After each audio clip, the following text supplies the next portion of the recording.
everybody, and welcome back to my Lawn Bowls for Fun channel. Alec here. This is another of my questions and answers sessions that I'm doing, and today's question was, how do you find a line on an indoor carpet? It seems to be a lot harder than on an outdoor green, and I think that's quite true, because on an outdoor bowling green you've often got different shades of green. You've got weeds, heaven forbid, or dark patches and light patches.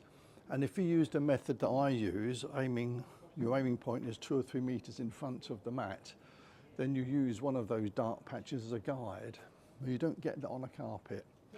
Let me just explain. If you look bowling down the green and you're looking at the bank for your line, then it makes no difference whether you're bowling indoors or outdoors. If you look for a point, I don't know, maybe the numbers on the next rink, or the end markers, or the flowers on the right, as you can see on this green. If you bowl to the shoulder of the green, where the bowl starts to turn, again, you can still use the bank as a guide. But if you use a method that a lot of people use, they like to focus on something just 2 or 3 meters in front of the mat, then that's not as easy, because there aren't any marks on the green. Now here you'll see, I've put a little arrow, because if you look on an indoor green, under the mat here, you can see there's the tee, so the mat's placed just on the tee. And every meter there's a little dot. And I know that if I look at the second dot, which is 2 meters in front of where I'm standing, and about 15 or 18 inches to the right or left of the dots, is roughly where I'm aiming for to get the correct line. Let me just see if I've done that right. I'm going to take a bowl, I'm going to send it down the green, going over that arrow, and see where it ends up. Let's just follow this down the green. There you go, that's not too bad. You can see where the jack is, it's about a mid length jack. I've gone a little bit too heavy, but the line is spot on. That's because I use this as a guide. Now you can't leave those down during a game, unfortunately, so we'll remove it now, take the marker away, but I am going to still focus on the second dot, about 15 inches to the left of the dot, and hopefully I'll get this one in the correct line as well. Let's just see if I can do that.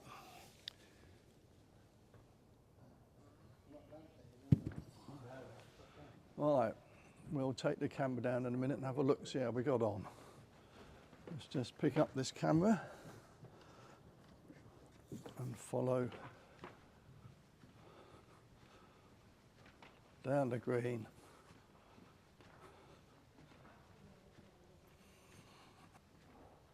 Right, you can see I've gone through each time about 15 inches, but they're perfectly lined up, aren't they? This one's 6 inches to the right of the jack, that one's 6 inches to the left. So the line was pretty good. All I've got to do now is adjust the weight slightly. I need to take 15 inches off. Right, so there you go. You can see what I did there. Aiming point about 15 inches to the left, because I was bowling on my backhand. I'm right-handed. I was bowling on my backhand. And I bowl on my forehand, be again about 18 inches to the right. I've got to take the ditch into account here, so I've got to get quite near that ditch for the line to be correct. But just using that as a rough guide, 15 to 18 inches, depending on the rink, which every rink is slightly different, unfortunately, they're not all the same. But that means I'm pretty confident that those balls are going to get quite near the jack.